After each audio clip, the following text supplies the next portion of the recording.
조선시대 평안북도 정주 납청 지방에 방자육이 장인인 백첨지가 살고 있었습니다. 그는 전국에서도 알아주는 이름 높은 유장이었어요. 백첨지가 유기그릇을 만드는 노점은 평안북도 상권의 명소였습니다. 조선천지 내놓으라는 유기장인들이 진을 치고 있는 개성과 안성바닥에서조차 그 유명세가 널리 퍼진 알짜 중의 알짜 가게였지요.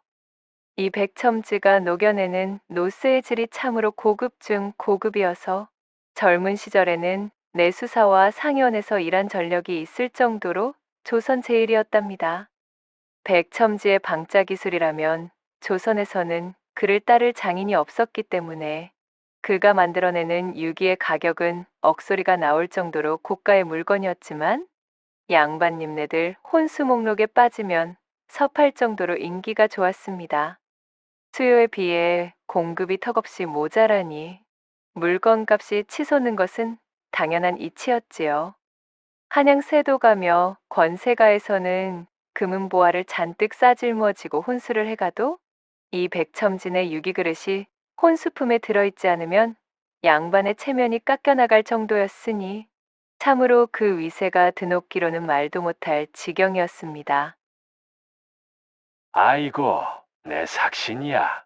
관절이라는 관절이 멀쩡한 곳이 없구만 길에.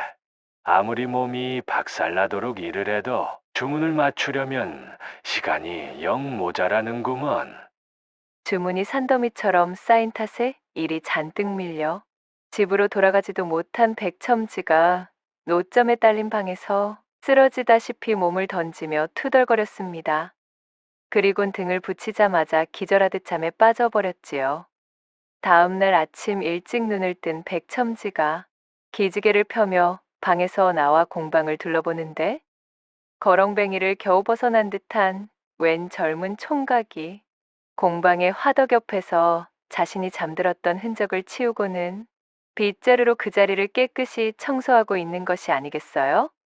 백첨지가 헛기침을 하며 인기척을 던지자 총각이 하늘로 튀어오르듯 화들짝 놀라며 몸을 돌렸습니다. 그 모습을 본 백첨지가 말했지요. 이 공방 주인인 나의 허락도 없이 월담을 하여 내 목숨보다도 귀중한 공방의 화덕 옆에서 잠을 자긴 하였으나 제가 더럽힌 자리를 말끔하게 소재하는 것을 보아하니 경우는 밝은 청년이로구나. 그래, 무슨 사연인지는 모르겠으나 마땅히 기거할 곳이 없다면 이곳에서 잔심부름을 하며 안목 거들어 보지 않겠느냐? 아니, 정말이십니까요? 뭐든 시켜만 주신다면 반드시 밥값을 해내 보이겠구만요. 잔뜩 기가 눌려 벌벌 떨던 청년은 백첨지의 말에 고개를 들어올리며 대번에 얼굴이 밝아졌고 그날부터 거렁뱅이 청년 강보는 백첨지의 노점 가게방에서 숙식하며 낮이면 기운 좋게 풀무지를 하는 것으로 거지 신세를 벗어나게 되었습니다. 아버지, 오늘도 녹그릇을 잔뜩 만들었나요? 궁금한데, 어째서 나에게는 보여주지 않으려고 하시는 거죠? 제가 계집아이라 그래요? 백첨지에게는 보연이라는 이름의 무남동녀 외동딸이 있었습니다. 노새와 한 몸으로 지내던 백첨지에게는 눈에 넣어도 아프지 않을 소중한 여식이었지요. 왈가닥의 기질을 가지고 있던 이 보연은 틈만 나면 공방으로 들이닥쳐 제 아비가 일하는 모습을 구경하고는 하였는데 어느 날 공방에 들렀다가 대뜸 풀무질에 여념이 없는 강보를 발견하고는 외쳤습니다. 어랍쇼. 뭐야? 누군데 우리 아버지의 공방에서 풀무지를 하고 있는 거야? 강보가 공방에서 숙식하여 아무리 꾀죄죄한 꼬락서니를 지니고 있기로서니 초면부터 바로 천대하는 태도를 보이자 강보는 어이가 없었습니다. 이거사 왔으면 일하는데 방해되지 않게 얌전히 구경이나 하다가 갈 것이지. 어쩌자고 일하고 있는 강보를 귀찮게 구는 게냐. 강보? 아니, 아버지. 이 강보라는 사람이 언제부터 여기서 일한 거예요? 어이구, 그건 내가 알아서 무엇하게. 거 불무지라는데 방해하지 말고 이리 비켜서 거라. 그나저나 너는 어찌 이리 공방에 자주 오는 게야? 논물이라도 튀면 어쩌려고 그러냐? 어이구, 못 말리겠구만. 보현의 무례한 등장에 기분이 그리 유쾌하지는 않았지만 자신을 거두어준 백첨지의 여식임을 알게 된 강보는 퉁명스러운 태도를 보이는 보현을 한번 슥 훑어보고는 아무런 대꾸도 없이 제 일에 열중하기 시작했지요. 보현은 화덕의 열기로 발그스름해진 뺨을 잔뜩 부풀리며 뾰루퉁해져서는 그런 강보의 뒷모습을 물끄러미 보다 말고 흥 하고는 몸을 돌려 공방에서 나가버렸습니다. 노쇠를 만들기 위해 용로에 합금을 할 때 가장 중요한 것은 바로 구리와 주석의 비율이었습니다. 그리고 그 황금 비율은 공방에서 오로지 백첨지 혼자만 알고 있는 특급 비밀이었지요. 이후의 공정에서 추가되는 몇 가지의 재료와 비법 역시 오직 백첨지만이 쥐고 있는 기술이었습니다. 백첨지의 노점에는 종업원이 열댓 명이나 되었지만 방자를 두드리고 펴며 완성품으로 다듬어내는 기술도 마지막 마무리는 항상 백첨지의 몫이었습니다. 백첨지는 쉽사리 자신의 비결을 내어주지 않았어요. 방자육이 제작에서 가장 중요한 비법을 꽉 틀어진 백첨지가 못마땅하여 제자를 가장한 종업원으로 들어왔다 견디지 못하고 나가는 자들이 부지기수였으나 강보만큼은 마치 우직한 황소처럼 자리를 지켰습니다. 자신을 거둬준 백첨지를 은인으로 모시며 가진 굳은 일도 마다 않고 묵묵히 자신의 존재를 키워나갔지요. 그렇게 서너해가 흐르자 강보는 풀무지를 면하게 되었고 백첨지는 드디어 강보에게 초벌 방자 기술을 전수해 주었습니다. 강보가 조실부모하고 어릴 때 거지로 연명하다 백첨지의 공방까지 흘러들어왔으나 백첨지의 덕택에 봄바탕이 드러나게 되었답니다. 얼굴은 이목구비가 훤칠해 제법 날카롭게 빠졌으며 연일 망치와 풀무로 다져진 상체는 어느새 근육이 붙어 떡하니 벌어졌습니다. 또한 키는 자그마치 팔척에 가까워졌으니 참으로 듬직하고도 근사한 사내가 되어 노점 근처 장터에서는 이 강보를 모르는 상인이 없을 지경이 되었습니다. 예전에는 백첨지의 방자유기를 구경하려 모여들었던 귀부인들이 어느덧 구석에서 망치질을 하고 있는 강보를 보기 위해 모여들 정도였지요. 어머나, 참으로 이런 공방에 처박혀서 논물이나 튀기고 있기에는 퍽 아까운 청년일세. 천한 유장질은 그만두고 우리 집 머슴으로 났었으면 알맞겠구만. 아니, 이 여편네가 채통머리 없이 이 무슨 망발이신가. 하지만 그 의견에는 나 역시 적극 동조하는 바이네. 중년의 여인들이 농을 던지며 깔깔 웃음을 터뜨렸으나 강보는 별일도 아니라는 듯 제 일에만 열중할 뿐이었습니다. 그리고 노점에서 저만치 떨어진 골목길 어귀에서 그런 강보를 물끄러미 허나 그윽하게 애가 타는 눈길로 바라보고 있는 한 여인이 있었으니 그녀는 바로 백첨지의 여식 보현이었지요. 보현은 공방에 놀러오는 사이 훌쩍 사내가 되어버린 강보에게 어느새 크나큰 연심을 품게 된 것이었습니다. 강보 저 자식 언제 저렇게 훤칠해져서는 말이야. 처음 이곳에 흘러들었을 때는 그야말로 거렁뱅이 몰골을 벗어나지 못하였거늘 언제 저리도 근사한 사내가 되었다지. 보현은 마른 침을 꿀꺽 삼키며 강보의 주변에서 질척거리고 있는 중년 귀부인들을 향해 인상을 쓰며 이를 갈았지요. 그러다 결국 어느 여름날 사달이 벌어지게 되었습니다. 점심때만 되면 강보는 지게를 지고 반마장쯤 떨어진 백첨진의 집에 가서 공방 인부들 먹을 점심밥상을 지고 오는 것이 일과였습니다. 그날도 용로에서 한창 합금 작업을 하다 점심때가 가까워져 점심밥상을 짊어지기 위해 집으로 달려가니 강보의 온몸에서 땀이 비오듯 했습니다. 집에는 마침 보현이 부엌에서 나오며 강보를 맞이했지요. 어휴, 얘 강보야. 몰골이 그게 뭐니? 누가 보면 땀으로 멱이라도 감은 줄 알겠구나. 어서 이쪽 우물로 오거라. 보현이 바가지를 들고 우물 쪽으로 앞장섰습니다. 예, 알겠구만요.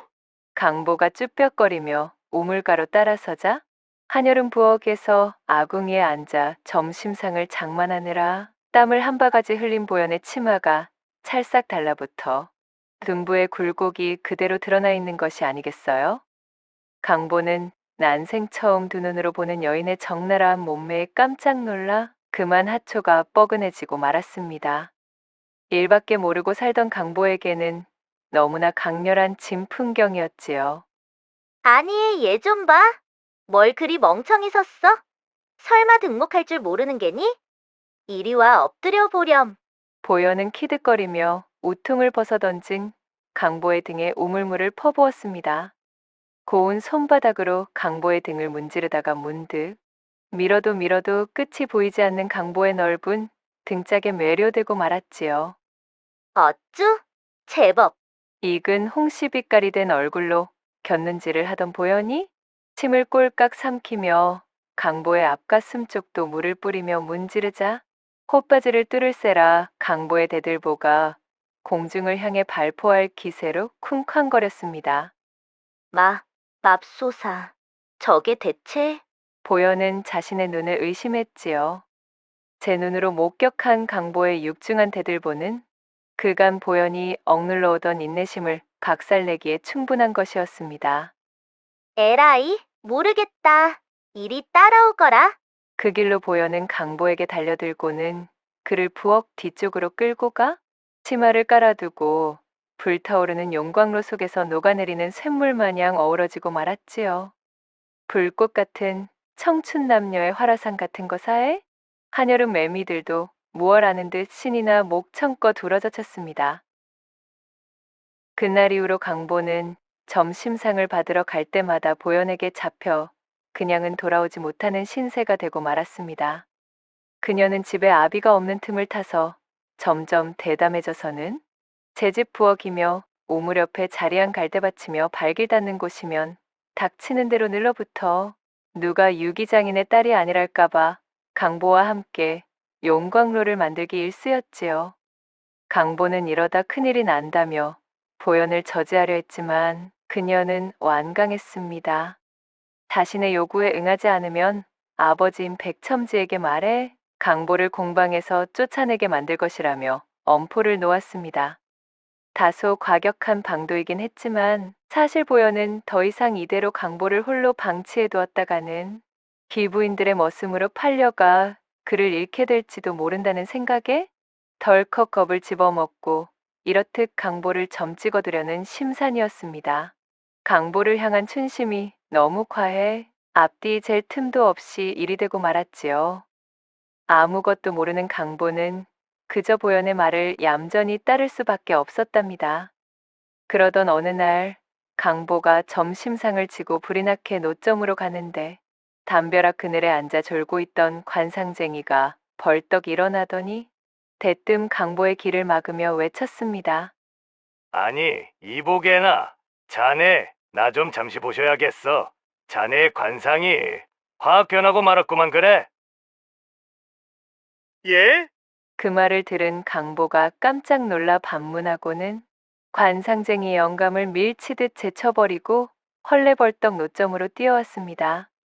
숨을 몰아쉬며 안색이 새파래진 강보를 발견한 백첨지가 무슨 일이냐 물어보니 강보는 그야말로 벼락을 맞은 표정이 되어 손살에 쳤지요. 강보는 앞이 캄캄했습니다. 관상보는 영감쟁이가 내가 사부님의 여식과 그리도 음흉한 짓을 저질러 온 것을 몽땅 알아채고 말았구나. 그 짓을 하면 얼굴이 변하는가 봐. 설마 몇 번을 하였는지도 모조리 드러나는 것은 아니겠지. 나는 이제 꼼짝없이 내쫓겨나겠구나.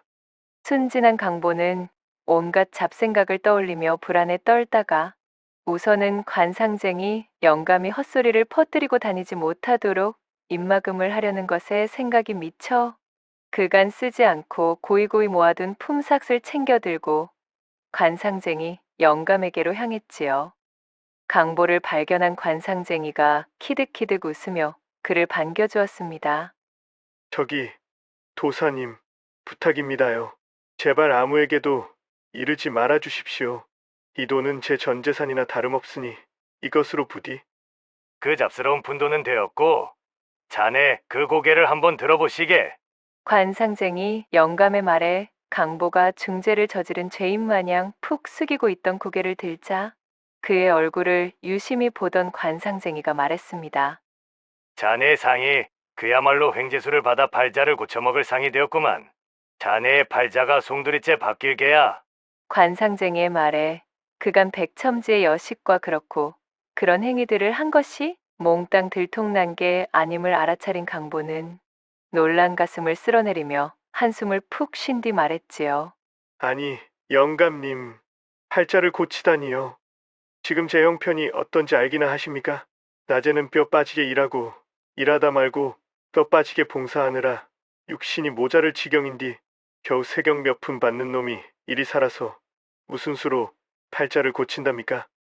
강보의 말에 관상쟁이가 희죽거리며 답했습니다. 자네는 지금 주인을 위해 일하고 있지만 자네의 주인 역시도 지금 자네를 위해 일하고 있다네. 자네가 아주 예전에 지어놓은 복이 이제야 빛을 발하겠구만 그래. 도대체 그것이 무슨 뜬구름을 잡는 소리입니까요? 강보가 모르겠다는 표정으로 물었지만 관상쟁이는 강보가 내민 돈에서 엽전 하나만을 쏙 들어 빼가고는 복채는 이거면 되었네. 라고 말하며 웃더니 이내 사라져버렸습니다. 그날 밤 잠을 이루지 못하던 강보는 자리에 누워 관상쟁이의 말을 되뇌이고 있었습니다. 주인은 자네를 위해 일하네. 대체 이것이 무슨 소리란 말이요? 도통 알 수가 없구만. 강보는 천정을 올려다보며 골똘히 고민하다 새벽 늦게서야 겨우 잠을 이룰 수 있었지요. 그렇게 시간이 쏜살같이 흘러 몇 해가 더 흐르고 여름이 거의 끝나가는 늦여름과 가을의 초입 사이에 계절이 찾아왔을 때였습니다. 기력이 쇠한 채 장질부사에 걸려 비실비실하던 백첨지가 백약이 무효하여 위독해져 자리에 드러누웠습니다. 피골이 상접한 몰골이 되어서는 뭔가를 결심한 듯 조용히 강보와 보현을 자신의 앞에 불러앉혀놓고 말했습니다. 강보야, 지금부터 노쇠 합금 추조법과 방자 비밀을 전부 전수해주마. 잘 새겨듣고서 우리 노점의 명맥을 이어다오. 그리고 나이 딸 보현이를 잘 부탁한다. 내 너라면 믿고 맡길 수가 있겠느니라. 사부님, 어찌 그리 약한 말씀을 하신답니까요? 강보 너는 기억이 나지 않겠지만 사실 너와 나는 아주 예전에 한 번의 인연이 더 있는 사이였단다. 나도 최근에서야 내 목덜미 근방에 나 있는 흉터를 보고서야 너를 알아볼 수가 있었지. 내가 아주 어릴 적 이 근방에서 크게 물난리가 난 적이 있을 게다. 그때 나는 상위원에서 벗어나 이곳으로 돌아오는 중이었지. 개울을 건너기 직전에 내가 내 옷자락을 붙들고 나를 말려섰고 나는 행색이 남루한 꼬마아이가 내게 동냥이라도 하나 싶어 너를 밀쳐내려 했단다. 그때 불어난 물이 개울가를 덮쳐 먼저 지나가던 사람들을 죄 휩쓸고 가버렸지 무엇냐. 놀란 내가 뒤를 돌아 너를 찾아보았지만 너는 어느새 자취를 감춘 뒤였단다. 내 목에 나 있는 그 흉터만을 내 기억에 선명히 남겨두고 말이다. 내 덕에 내가 목숨을 구제하여 지금까지 이리 호의호식을 할 수가 있었던 게지. 내가 부지런히 우리 노점에서 일해온 모습을 내 모조리 담아두고 있었단다. 너야말로 우리 노점의 후계자로 제격인 녀석이야. 그리고 보연아, 너는 강보 이사내를 보필하여 아비의 명맥을 이어주거라.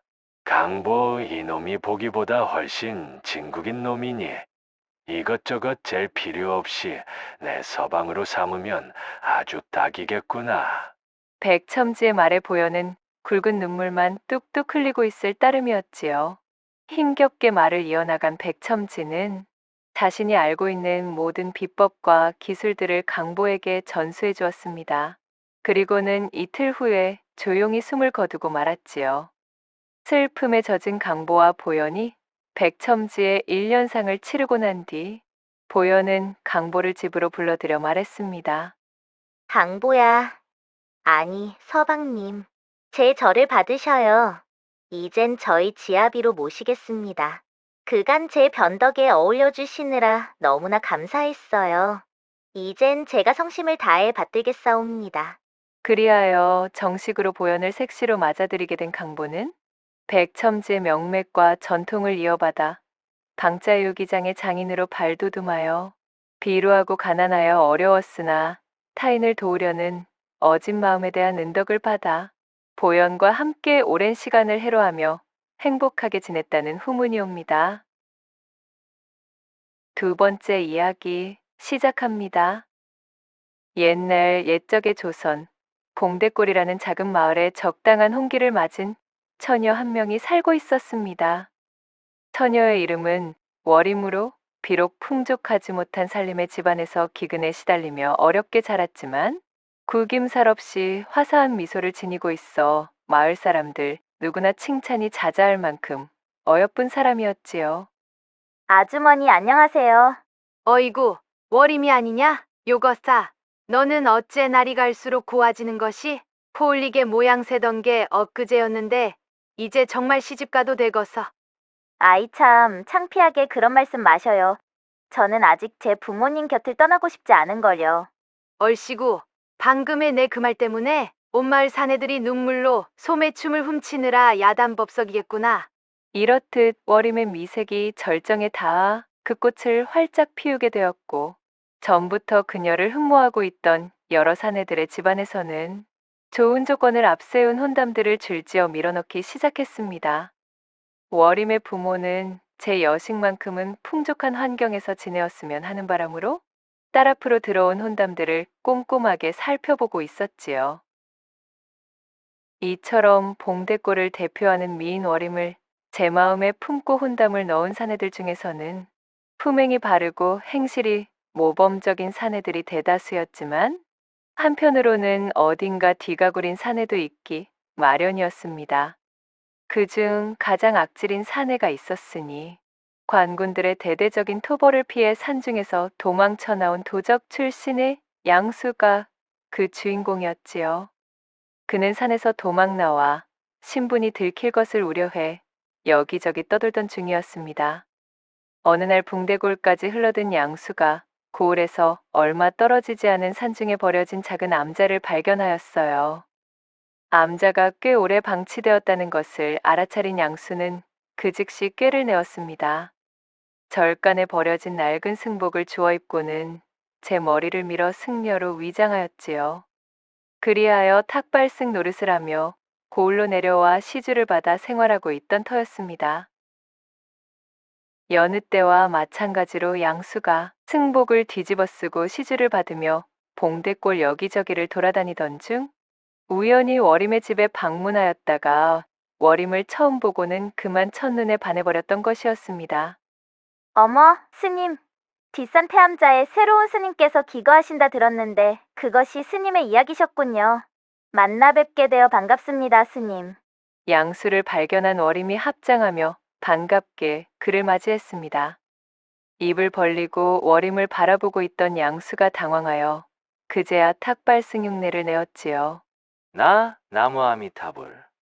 그러니까 그것이 예 맞습니다. 제가 바로 봉대골에 새롭게 물도를 전하고자 당도한 승려이지요. 초승에게 자비를 베푸시어 시주 좀 부탁드리려만.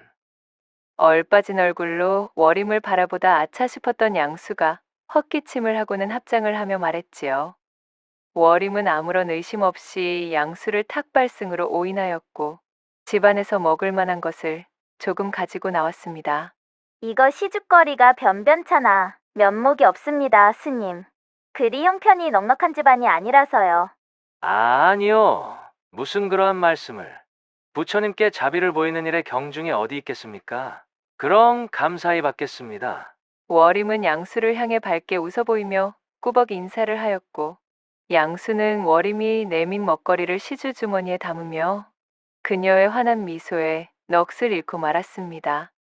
월임의 집을 나와 먼 골목으로 접어들자 양수는 마치 초연에 빠진 사춘기의 소년이 된 기분이 되어 콩닥거리는 심장을 부여잡고는 중얼거렸지요. 이거야 원. 산전수전 다 겪으며 수라장을 헤쳐온 내가 겨우 계집 하나에 이리도 정신을 놓는 경우가 생기다니. 세상 참 오래 살고 볼 일이로구만. 그나저나 그 미모가 상당히 훌륭하던데 어떻게 방법이 없으려나?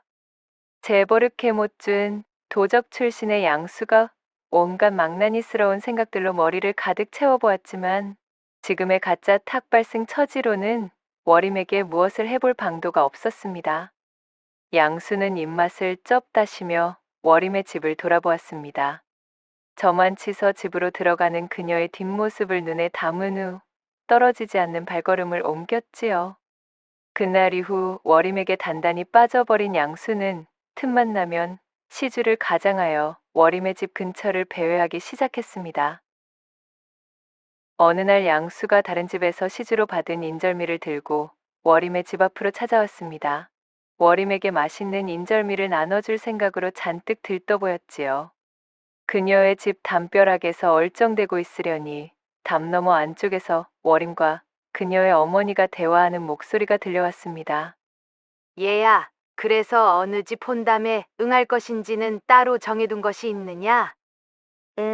어머니 저는요? 저 아래 물레방아 옆집의 최씨 아저씨네 둘째 아들이 제일 괜찮은 것 같아요. 오냐? 그래, 이 어미의 생각도 그러하구나. 아무래도 적당히 살림살이도 번듯하고 밥 굶을 일도 없는 데다가 또 너무 형편이 차이가 나서 시집살이를 하느라 시달릴 만한 집도 아니고 말이야.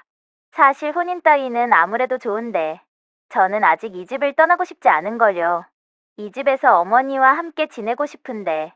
으이구 이거사, 혼담도 다 때가 있는 법이고 혼기도 놓치면 다시는 돌아오지 않는 법이란다.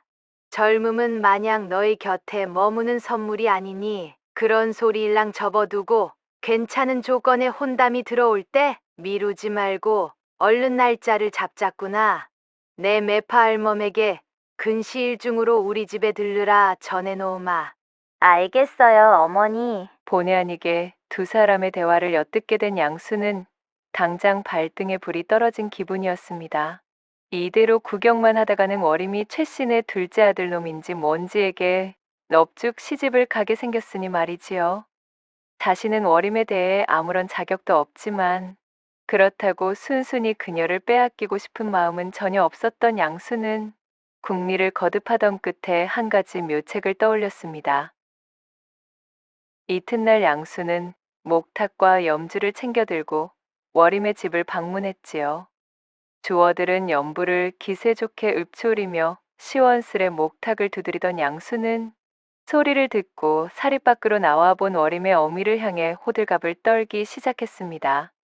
나무아미타불 관세음보살. 모른 척 지나가려 하여도 집안에 달라붙어 있는 애끼가 원혼이 너무도 강렬하여 도저히 발이 떨어지지 않는구나. 아니 스님, 그것이 무슨 말씀이십니까요? 애기라니요? 난데없는 불길한 소리를 내뱉는 스님의 연불 소리에 월임의 어미는 놀란 눈으로 반문했습니다. 그녀가 미끼를 물자 더욱 신이 난 양수는 엄살 섞인 몸짓으로 목탁을 두드렸지요. 애끼라 함은 모름지기 엄청난 원한을 품고 스스로 유명을 달리한 뒤 제 꼬락서니와 똑같이 당할 희생자를 물색하여 저승길에 내려가고자 혈안인 그야말로 악독한 원혼. 보살님의 집터에 그 지독한 애끼가 달라붙어 있구려. 양수가 흥이 오른 거짓부렁으로 엄포를 놓아대자 월임의 어미는 사색이 되고 말았습니다. 그녀는 양수의 소매자락을 붙들고 말했어요. 아니 스님, 설마 우리 집에 무슨 병고를 가져오는 것은 아니겠지요? 그간 지독히도 가난하게 지내오면서 이제야 겨우 딸아이 혼담으로 형편이 조금 밝아지나 싶던 차에 대체 이게 무슨 소동인지 모르겠습니다요. 바로 그것이 문제입니다. 아무래도 원혼의 주인이 시집을 가지 못하고 떠난 손말명이라 이 집안의 따님을 길동무로 삼으려 하고 있어. 말을 잇지 못하고 새파랗게 질린 얼굴로 입만 벙긋거리는 월임의 어미를 보자 양수는 속으로 쾌재를 부르며 이거다 싶었습니다. 하나뿐인 여식의 경사스러운 혼담을 앞둔 월임의 어미가 양수에게 제발 도와달라 간청하였습니다. 양수는 두 눈을 감고 목탁을 두드리며 깊은 한숨을 내쉬었지요. 물론 속으로는 새어나오는 웃음을 억지로 참느라 혼쭐이 나던 중이었습니다. 참으로 안타까운 이야기지만 이 액기는 그리 간단한 방법으로 퇴치할 수 있는 수준의 것이 아니외다. 양수가 거드름을 피우며 버티고 있으니 결국 월임의 어미는 땅바닥에 주저앉으며 애원하기 시작했습니다. 스님, 무엇이든지 할 터이니 제발 제 딸 좀 살려주십시오. 아직 꽃도 피워보지 못한 저 어린 것이 부모 잘못 만나 지금까지 고생만 하며 살아왔는데 이제서야 혼사를 앞두고 허리 좀 펴나 하는 와중에 참말로 이게 무슨 청천벽력 같은 소리십니까요? 월임의 어미는 목 놓아 눈물을 흘리며 소리쳤고 양수는 한쪽 눈으로 실눈을 뜬 채 그녀를 힐끗 내려다본 뒤 헛기침을 하며 무겁게 입을 열었습니다. 방법이 아예 없는 것은 아니외다. 액기에게 곁을 내주지 않을 만한 법력을 지닌 사람과 짝을 이룬다면 따님의 신변에는 아무런 해도 없을 것이오. 그의 말에 월임의 어미가 눈을 번쩍 뜨고 자리에서 일어나 물었습니다. 스님, 그러한 법력을 지닌 사람이 대체 누굽니까요? 어지간한 범인이 그런 신통력을 지닐 리가 없지 않습니까? 물론 그러합니다. 예컨대 저같이 오랜 기간 수행을 쌓은 숙녀 정도가 그런 능력을 가지고 있다 할 수 있지요. 네, 아니 스님, 혹시 그렇다면 예, 맞습니다. 따님을 제게 내어주셔서 혼사를 치르게 되면 이번 액기는 어떻게 막아볼 수 있을 듯도 합니다만. 허나 스님, 출가하신 분이 어찌 혼인을 하실 수가? 월임의 어미가 살며시 의심의 눈초리를 보내자 양수는 버럭 기세를 높여 대꾸하였습니다. 물론 실제로 혼인을 하는 것은 아니지요. 그저 혼인의식을 가장하여 원혼의 눈을 속이며 또한 그것을 징표 삼아 액기의 접근을 막자는 것입니다. 아무튼 천기라 할 만한 유일한 방법을 알려드렸으니 어떠한 결정을 내리든 그것은 이 집안 사람들의 자유겠지요? 아무튼 따님의 명줄은 바로 보살님의 결정에 달려있음을 유념하시기 바랍니다. 양수는 오히려 언짢다는 듯 이야기하였고 월임의 어미는 난색을 표하며 입을 다물고 말았습니다. 마지막 쐐기를 박을 차례라 여긴 양수가 거드름을 피우며 말했어요. 선택은 빠르면 빠를수록 좋으니 부디 신중하게 고려해야 할 것이오. 저는 내일 아침이면 이 봉대골을 떠나 수행길로 오를 예정이니 내일 다시 들러 부인의 결정을 들어보겠습니다. 이 말을 끝으로 양수는 목탁을 두드리며 돌아가 버렸고 가짜 탁발승의 뒷모습을 눈으로 쫓던 월임의 어미는 망연자실한 표정으로 굵은 눈물만 뚝뚝 흘리고 있었습니다. 그날 밤 월임의 어미는 제 딸의 목숨을 구하는 일이라는 생각에 결국 마음을 정했습니다. 사정을 전해들은 월임 역시 의연한 모습을 보이려 애썼지만 벅차오르는 슬픔까지는 차마 감출 수 없었지요. 탁발승에게 시집을 가야만 하는 이 운명의 장난 같은 현실에 한숨이 나왔습니다. 어머니, 너무 슬퍼하지는 마셔요. 제 팔자에 정해진 운명이 그러하다면 어쩔 수 없이 따라야지요. 저는 괜찮을 거예요. 자신의 어미가 슬퍼할 것을 염려해 아무렇지 않은 척하는 딸의 마음을 알기에 월임의 어미는 붉어지는 눈시울을 감추지 못했습니다. 그렇게 야속한 시간이 훌쩍 흘러 다음 날이 되었고 양수가 등에 뚜껑이 달린 커다란 망태를 짊어지고 월임의 집에 나타났지요. 길을 떠날 채비를 끝낸 월임이 제 부모와 마지막 인사를 나누고 있었습니다. 자신의 계략대로 일이 풀린 것을 확인한 양수는 입이 귀에 걸리는 것을 참기 위해 많은 노력을 기울여야 했어요. 그래, 마음은 정하셨는지요? 애써 침착한 모습으로 양수가 운을 떼자 슬픈 얼굴로 딸을 살펴보고 있던 월임의 어미가 모든 것을 체념한 투로 말했습니다. 예, 스님. 변고를 피하기 위해서는 정령 이 방법밖에는 없질 않겠습니까? 부디 제 여식을 잘 부탁드리겠습니다, 스님. 나무아미타불 관세음보살, 그 점은 걱정하지 마시지요. 저 역시 함부로 천기를 누설하여 하늘의 뜻을 거스른 몸, 이미 월임낭자와 저는 운명의 한 배를 탄 것과 마찬가지입니다. 애끼에 대한 걱정은 하지 않으셔도 좋습니다. 저와 함께 멀리 떠난다면 애끼도 더 이상 따님께 달라붙는 일은 없을 테지요. 스님, 앞으로 모쪼록 잘 부탁드리겠습니다. 월임까지 앞으로 나서 자신을 향해 고개를 숙이자 양수는 이미 천하를 얻은 듯 심취하여 기세가 올랐습니다.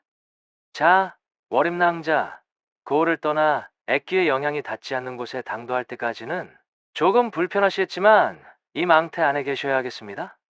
이는 당연히 양수의 거짓말로 눈에 띄는 미인인 월임을 데리고 봉대골을 빠져나가다가는 고을 사람들의 쓸데없는 이목을 끌어 제 계략이 들통날 것을 우려했기에 고민 끝에 이런 술책을 쓰게 된 것입니다.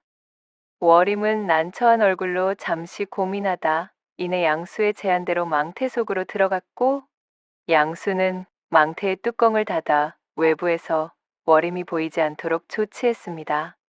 그는 마지막으로 월임의 부모와 인사를 나눈 뒤 두 다리에 잔뜩 힘을 실어 월임이 들어있는 망태를 등에 메고 발걸음도 가볍게 걸음을 옮겼습니다. 자신도 모르게 콧노래를 흥얼거릴 뻔한 것을 겨우 참아 그는 월임네 집이 시야에서 사라질 때까지 축지법이라도 깨우친 승려 마냥 부지런히 걷고 또 걸었습니다. 얼마나 시간이 지났을까요? 건넌마을 나루터에 당도하기 위해 가장 빠른 산길에 들어선 양수는 망태의 무게도 잊은 채 머릿속에서 온갖 상상의 나래를 펴고 있었습니다. 한때는 자신의 산채의 관군들이 들이닥쳐 모든 것이 끝나버릴 뻔한 도적놈이었으나 지금은 고을에서 가장 빼어난 미인을 제 아내로 삼아 아무도 모르는 먼 곳으로 도망쳐 살림을 차릴 예정인 새 신랑이 되었으니 그는 어깨춤이 절로 나오는 것이었습니다. 자고로 사람은 이 머리를 잘 써야 몸이 편하다. 이 말씀이지? 만약 내가 신분 좋은 집구석에서 태어났으면 이거 분명 영의정까지 해먹었을 제목인데 말이야.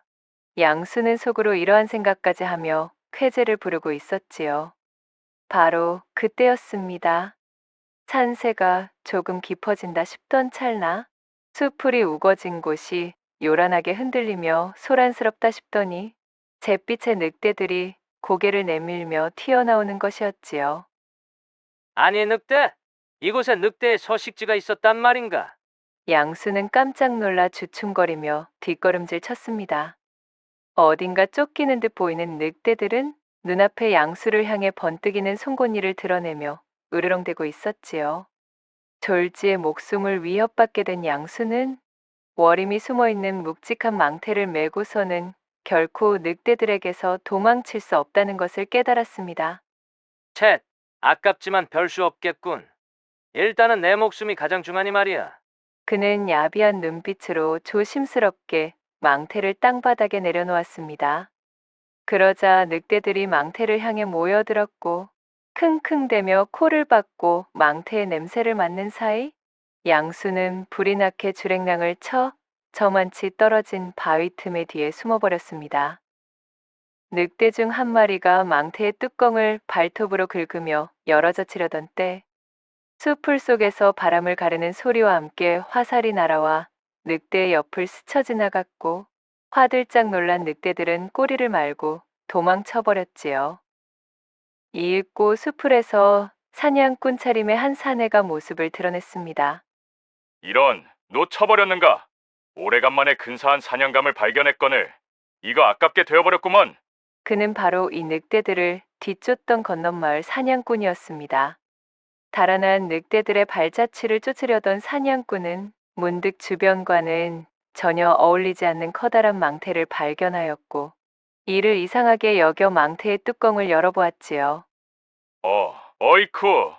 망태 속을 들여다본 사냥꾼은 몹시 놀라 엉덩방아를 찧었습니다. 눈물을 글썽이며 울고 있던 월임이 들어 있었으니까요. 대관절 이것이 무슨 일이오? 아니 어쩌자고 이 깊은 산 중에 홀로 망태 속에 들어가 계시는 게요? 월임을 망태 속에서 꺼내주며 사냥꾼이 물었습니다. 그것이 사실은. 월임은 그에게 그간의 자초지종을 말해주게 되었습니다. 그녀에게 모든 사실을 전해 듣자 순진한 처자를 꿰어 도망칠 목적의 사기극이었음을 단박에 알아차린 사냥꾼은 벌건 홍시처럼 얼굴을 붉히며 분노했습니다. 아니 이런 경을 칠 사기꾼 놈이 있나? 한편 멀찍이 떨어진 바위 틈 뒤에 숨어 상황이 정리되기를 기다리던 양수는 주변이 고요해지자 슬그머니 몸을 일으켜 망태가 있는 곳으로 다가왔습니다. 늑대들은 모두 돌아간 것인가? 망태의 상태도 멀쩡한 것을 보니 녀석들이 흥미를 잃고 멀리 달아났나 보군. 이거 정말 다행이야, 그래. 하마터면 애써 엮어놓은 월임낭자를 늑대밥으로 빼앗길 뻔했지 뭔가. 양수는 가슴을 쓸어내리며 희죽거렸습니다. 이윽고 월임의 상태를 확인해 보기 위해 망태의 뚜껑을 열었지요. 그리고 그 순간 망태 속에 들어있던 독사 수마리가 씩씩대며 양수에게 날아들었습니다. 상상치도 못한 독사들의 습격에 혼비백산한 양수는 멱다는 비명을 지르며 나자빠졌고 잔뜩 독이 오른 독사들은 양수의 팔과 다리, 입술 등 닥치는 대로 물고 늘어져 버렸습니다. 이게 대체? 온몸을 잔뜩 물린 양수가 이해할 수 없다는 표정으로 두 눈이 휘둥그레졌지요.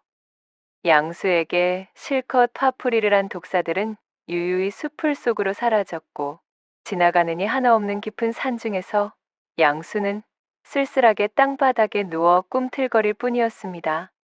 멀어지는 의식 속에서도 양수는 자신에게 벌어진 일을 정확하게 알아차릴 수 없었고 그렇게 그는 허망하고 비참하게 탁발승, 연극의 종지부를 찍게 되었습니다.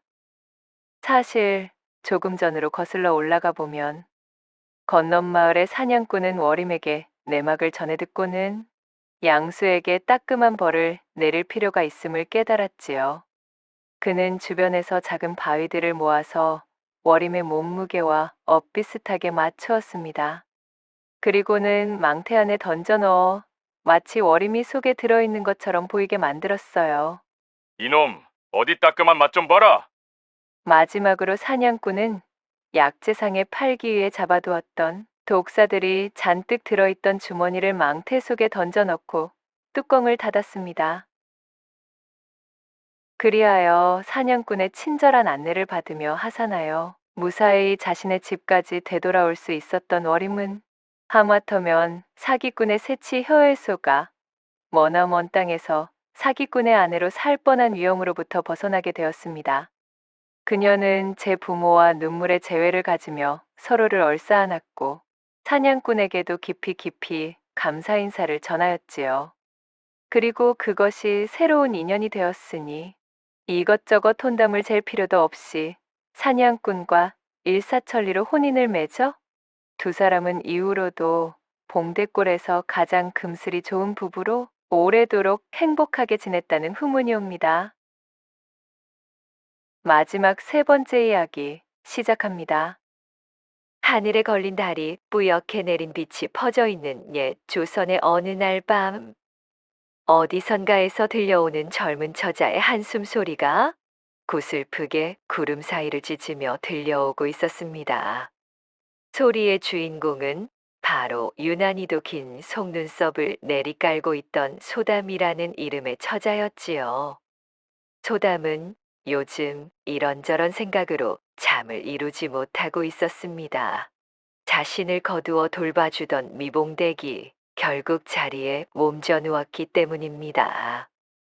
그녀가 이른바 어머니처럼 모시던 미봉댁은 하늘이 정해준 수명에 다가서 노쇠하자 그만 깊은 병세를 얻고 말았습니다. 어머니, 어서 기운을 차리셔야지요. 아직 창창하신데 이렇게 꾀병을 부리시기가 있나요? 애써 웃음 지으며 농 아닌 농을 섞어 말하는 소담의 눈가엔 어느새 눈물이 그렁그렁 맺혀 있었습니다. 소담은 자신의 친어미가 아닌 이 미봉댁을 어머니라고 부르고 있었어요. 그도 그럴 것이 소담은 본디 몰락 양반의 출신으로 군구파의 인사였던 소담의 아버지가 중앙정계의 혼란에 휘말려 살림 세력들에게 축출당해 집안이 풍비박산나게 되자 소담을 몰래 빼돌린 유모의 도움으로 겨우 그녀만이 화를 면하게 되어 멀리 탈출할 수 있었습니다. 졸지의 터전과 부모 가족, 친지들을 모두 잃고 갑작스레 세상으로 내던져진 소담은 양반의 여식으로 온실 속 화초처럼 자라왔기에 그야말로 야생의 바깥 세상에 대한 내성이 전혀 없었습니다. 든든한 버팀목이 되어주던 양반 가문의 배경이 사라지자 할 줄 아는 것 하나 없는 곱게 자란 교수가 험준한 세상을 버텨내기란 여간 힘든 일이 아니었지요. 내 비록 온갖 화를 입은 처지이나 한가로이 슬퍼할 겨를이 없구나. 일단은 목숨부터 부지하고 볼 일이야. 이대로 정신을 놓고 있다가는 바로 황천의 객이 되기 알맞겠어. 그나마 소담의 천성이 묻어나고 적응력이 좋았기에 양반 출신이라는 자존심을 그 즉시 내던지고 허들에 시리며 품삯팔이며 손에 들어오는 일은 닥치는 대로 주워 담으며 입에 풀칠을 해왔습니다. 서투른 솜씨와 쉽게 고갈되는 체력의 탓으로 한때는 제 발 아래 내려보던 평민계급의 자들에게 험한 욕지기를 들어먹는 일이 비일비재하였지만 어찌되었든 복수며 제기며 내 몸 하나 건사하고 나서야 생각할 일이었으니까요. 그렇게 소담이 세류에 몸을 싣고 여기저기 떠도는 생활을 하던 와중 우연찮게 흘러든 곳이 이곳 다산골이었고 주막에서 식모자리를 알아보며 기웃거리고 있던 소담을 때마침 지나가던 미봉댁이 발견하여 제 집으로 들이게 된 것이었지요. 소담이 지내고 있는 다산골은 고을 이름에 걸맞을 만큼 풍요로운 출산이 잦은 곳이었습니다. 작은 마을치고는 꽤 높은 인구 밀도를 가지고 있어 노동력 또한 모자람이 없는 곳이었어요. 다산골에는 네 집에서 산통이 시작됐다 하면 한 걸음에 달려가 아이를 받아내던 솜씨 좋은 산파가 있었는데 그 산파가 바로 미봉댁이었습니다. 미봉댁 역시도 어린 나이에 조실부모하여 홀로 자라본 경험이 있었기에 우연히 마주친 소담을 딱하게 여겼던 것입니다. 거지몰골의 소담을 집으로 데려온 미봉댁은 그녀의 시시콜콜한 사정은 따지고 묻지도 않았습니다. 그저 소담이 힘든 사연을 내려놓고 마음 편히 지낼 수 있도록 보살펴 주었지요. 때마침 산통이 시작된 산모들이 많아져 일손이 부족하기도 하였기에 그렇게 미봉댁에 기거하며 산파일을 도우며 살게 된 소담이었습니다. 그렇게 인연이 닿게 되니 어느덧 두 사람의 시간은 지체 없이 흐르고 흘러 여리고 어리던 소담도 어느새 훌쩍 나이를 먹은 처자가 되었고 그러는 동안 오랜 기간 소담을 걱정하며 병석에 누워있던 미봉댁은 끝내 눈을 감게 되었습니다. 일면식도 없는 저를 거두어 그간 돌봐주시는 일 절대로 잊지 않을게요. 어머니, 부디 황천에서는 아무런 걱정이랑 말고 편히 쉬고 계시기를. 미봉댁의 장례를 융숭이 치른 소담은 자연스레 미봉댁의 일을 이어받아 다산골의 산파로 자리를 잡게 되었고 그렇게 꽃다운 나이가 무르익어도 시집갈 생각 하나 없이 자신을 보살펴준 미봉댁의 명맥을 잇는 것만을 중히 여길 뿐이었지요. 장성한 소담은 얼굴 전반에 차가운 기운이 돌고 어린 나이서부터 많은 일을 겪은 탓에 말투는 조금 쌀쌀맞았지만 백옥처럼 고운 낯빛에 그 이목구비 또한 단정했어요. 특히 여느 여염집 안악들과는 달리 허리가 매우 잘록하여 마을 사내들의 눈길을 한 몸에 끌고 있었습니다. 그러나 소담에게 그들의 시선은 거추장스럽고 불편한 간섭일 뿐이었지요. 간혹 밖으로 외출이라도 나갈 때면 눈을 바닥에 내리깔고 다녔고, 누군가 소담에게 말이라도 건네면 예와 아니요 식의 단답형 대답만 쌀쌀맞게 돌아올 뿐이었습니다. 그러나 이것이 또 희한하게도 마을의 사내들에게는 색다른 매력으로 작용해 소담의 집은 늘 그녀와 혼담을 맺고 싶어 하는 사내들의 시주를 받은 매파의 방문이 끊이지 않았답니다. 이보게, 소담 처자 집에 있는가? 돌아가셔요. 일 없습니다. 시집 같은 것은 가고 싶지도 갈 생각도 없으니 그리 하셔요. 매파가 들이닥쳐 혼담의 이야기라도 꺼낼라 치면 소담은 등을 때밀며 매파를 문 밖으로 쫓아냈습니다. 사실 이처럼 소담이 꽉 찬 나이에도 시집을 가지 않으려는 연유가 있었어요.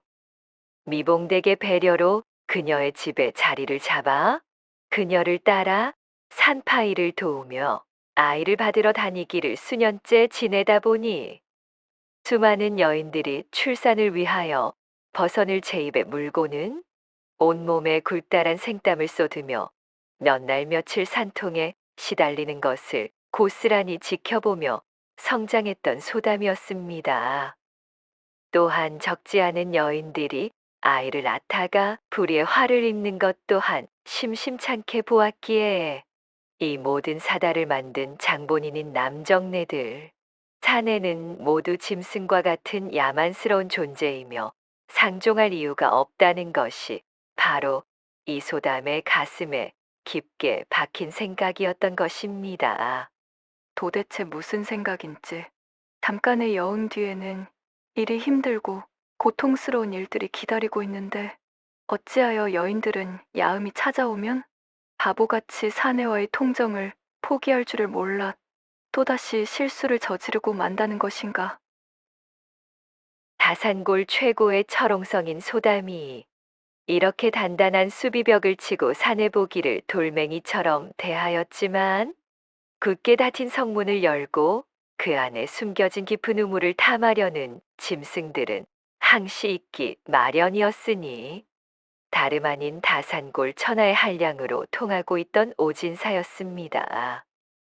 꿀을 바른 것과도 같은 미끈거리는 말솜씨와 잔꾀로 그가 점찍 어두운 여염집마다 아주 초토화가 되어버린다는 망측한 소문이 꼬리를 물고 쫓아다니던 장안 최고의 한량이었습니다.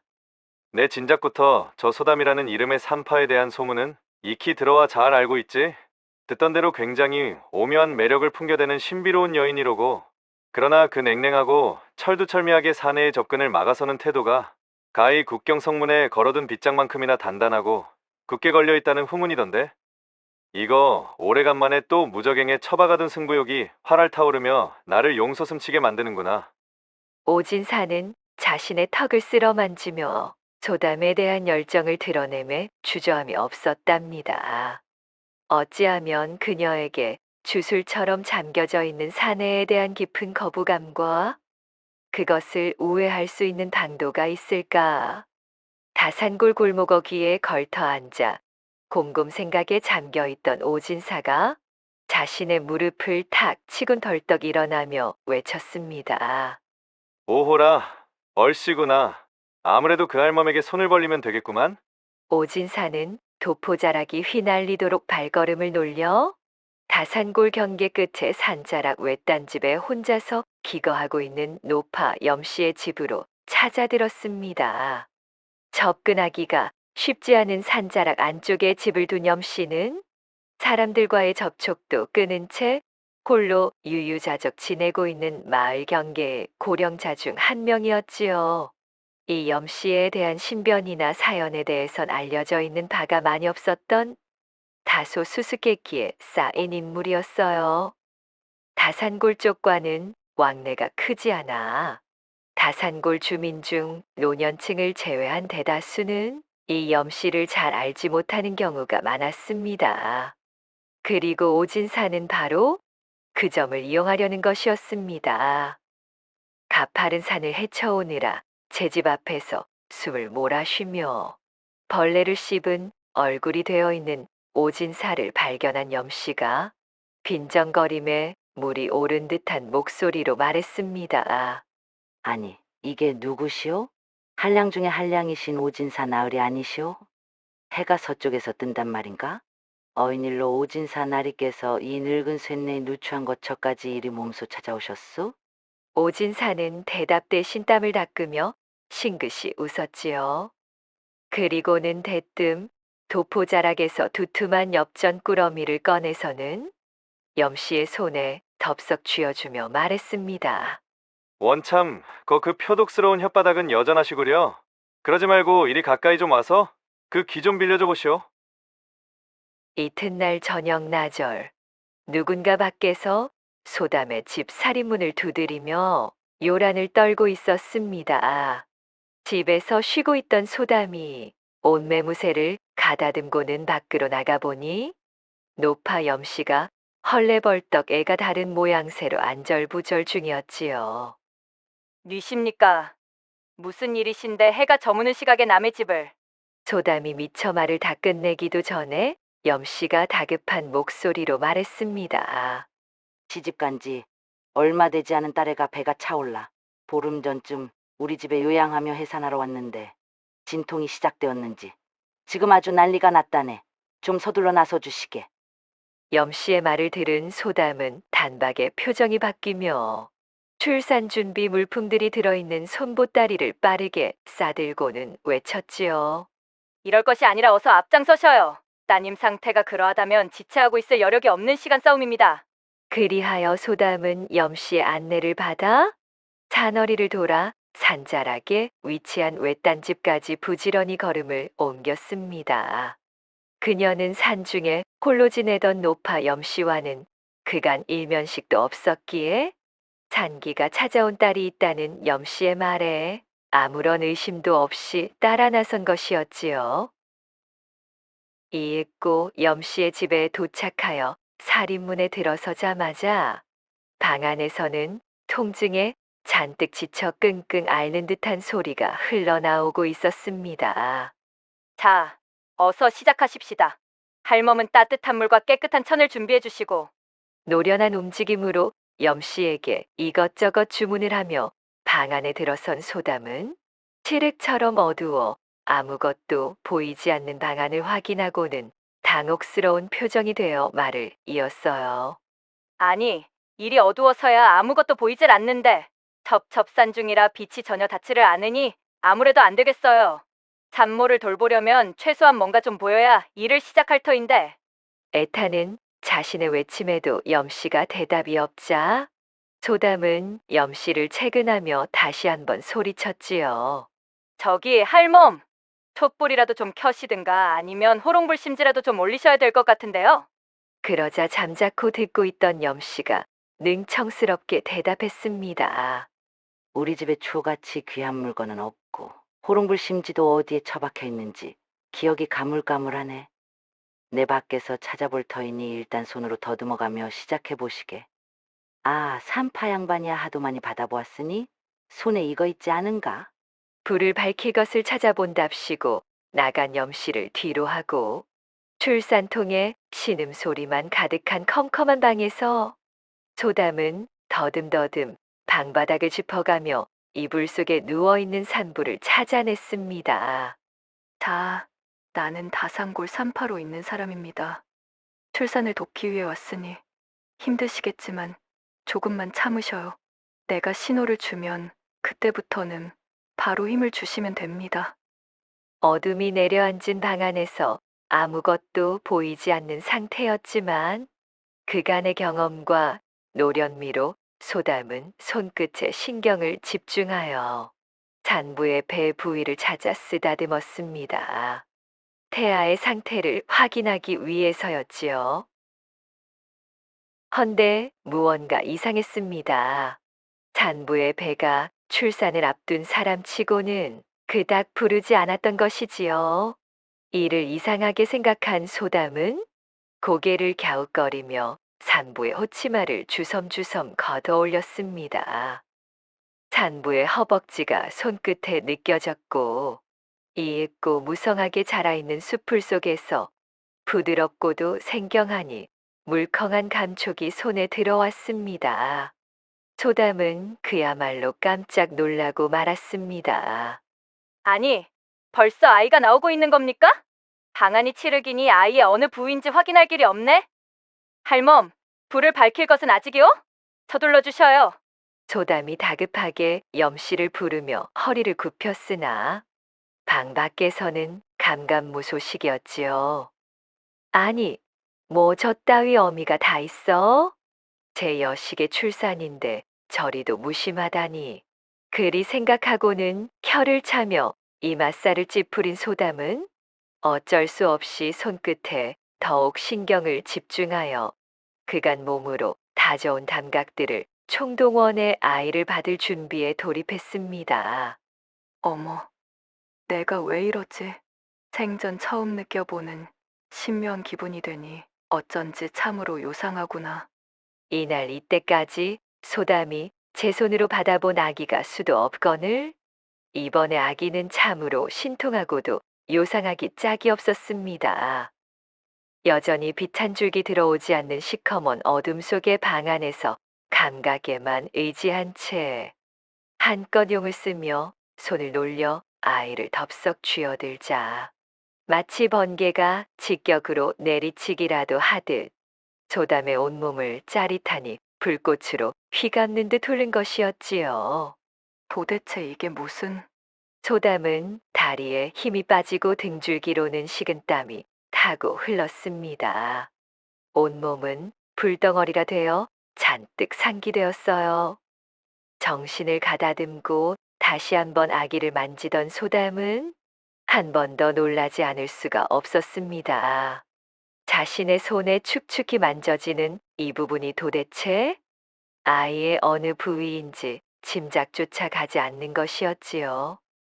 아기의 머리 부분이라기엔 턱없이 작고 아기의 손이라고 하기엔 또 손가락이 하나도 만져지질 않았습니다. 양수로 추정되는 액체가 듬뿍 묻어 소담의 손 안에서 미끈미끈대며 요리조리 움직이고 있는 이 부위는 도통 신기하기 짝이 없는 형태와 일찍이 소담이 한 번도 접해보지 못한 촉감이었지만 희한하게도 그 온도만큼은 타는 숨마냥 뜨거웠습니다. 이 손으로 만져도 저 손으로 만져도 도무지 알 길이 없는 와중 소담은 점점 제 얼굴이 달아오르는 연유를 헤아리지 못하고 있었지요. 그러자 지금까지 잠자코 있던 산부가 몸을 쓱 움직여 소담에게 다가섰습니다. 칠흑의 어둠 속에서 산부의 손에 이끌린 소담은 마치 비몽사몽과도 같은 형세가 되어 대체 내가 왜 이러지? 라는 소리만을 중얼거리며 눈을 지그시 감고 방바닥에 몸을 뉘기에 이르렀지요. 이 어두운 방에서 소담의 손에 맡겨져 있던 염씨의 딸이자 산부. 아니, 염씨를 매수하여 1년에 잘 짜여진 각본을 토대로 산부인 척 누워 있었던 사내에 이렇듯 한 번도 사내의 대들보를 경험해 본 적 없던 소담이 칠흑의 공간 속에서 그 신묘한 절구대를 처음 손으로 느껴본 감각에 잔뜩 달아오르도록 만들어버린 오진사는 자신의 계획대로 한상건아하게 차려진 이 상황을 결단코 놓칠 위인이 아니었지요. 이윽고 소담에 달뜬 옥굿을 구르는 소리가 산천을 뒤덮었고 제 몸에 일어난 불같은 변화에 정신을 차리지 못하고 있는 사이 소담은 자신도 모르게 두 팔로 오진사의 등을 감싸 안았지요. 그렇게 혹독하고도 짜릿한 폭풍이 지나갔고 한동안 까무러치듯 어두운 방바닥에 누워있던 소담이 이내 눈을 뜨고 정신을 차렸습니다. 주변에는 노파 염씨도, 아이를 출산하려던 산모도, 그리고 오진사도 없는 고요한 밤 공기만이 남아 있었습니다. 소담은 천천히 치마끈을 정리하며 방을 나서 바깥의 하늘을 올려다보았습니다. 야음이 짙게 깔린 산천의 차갑고 명쾌한 공기가 소담의 코밑을 간지러 피고 있었습니다. 자신의 머리를 한번 슥 쓰다듬으며 아직도 채 가시지 않은 붉게 상기된 얼굴을 들어올린 소담은 부끄러움과 신비로움이 묻어있는 표정을 하고는 작게 중얼거렸지요. 아녀자들이 산통으로 까무러칠 때는 치더라도 이 맛을 잊지 못해 그렇게도 통정을 나누며 아이를 가지는 것이었구나. 오진사의 계략 덕에 느즈막이 음양아빌의 커다란 이치를 깨닫게 된 소담은 어쩐지 시원섭섭해진 모습이었으나 잔자락을 내려오는 그 발걸음만은 몹시도 경쾌해진 모습이었지요. 그날의 소동이 마무리되고 시간이 훌쩍 흐른 뒤 소담은 사내를 멀리하던 버릇을 고치고 고을의 건실한 사내를 맞아들이는 일에 소홀치 아니하여 인생의 행복을 함께 해줄 반려를 만나 해로하게 되었으니 고을의 사내들은 소담의 혼인 소식에 눈물을 훔쳤다는 이야기가 남아 있었답니다. 한편 그날 소담에게 잊지 못할 별세계를 선사해 주었던 오진사는 드디어 목표로 하던 소담의 굳게 닫힌 성벽을 잔꾀로 열어젖힌 제 스스로를 대견히 여기다 못해 어깨에 힘을 싣고 잔뜩 기뻐하느라 염씨의 집에서 고을까지 하산하는 동안 험한 산세를 주의하지 않았지요. 제 발걸음에서 방정맞음을 주체하지 못하였으니 어찌 변고가 생기지 않았을까요? 그만 천길 낭떠러지를 피할 길 없이 실족하여 불귀에 객이 되고 말았으니 고을에서는 갑자기 자취를 감춰버린 한량 오진사에 대한 소문만이 무성하였으나 끝끝내 그를 다시 본 사람은 아무도 없었더라는 후문이 옵니다.